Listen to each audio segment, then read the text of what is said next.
किशोरी पेडणेकरांनी मंगल प्रभात लोढांवर हल्लाबोल केलाय। मंत्रालय ओस पडत चाललंय।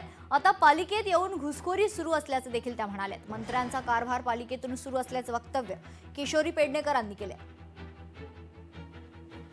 त्यांच्यात जर मंगल प्रभात लोढांच्या गोदीमध्ये जाऊन एकनाथ शिंदेचे पदाधिकारी बसणार असतील तर आम्हाला काही ऑब्जेक्शन, कारण आता मंत्रालय ओस पडत चाललंय आणि महापालिकेमध्ये येऊन जबरदस्ती करून घुसतायत।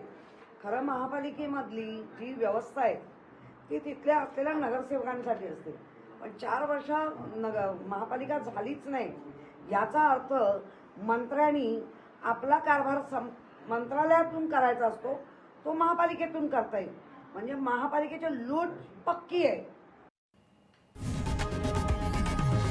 लोकशाही मराठी ऐका, पहा, जागरूक रहा।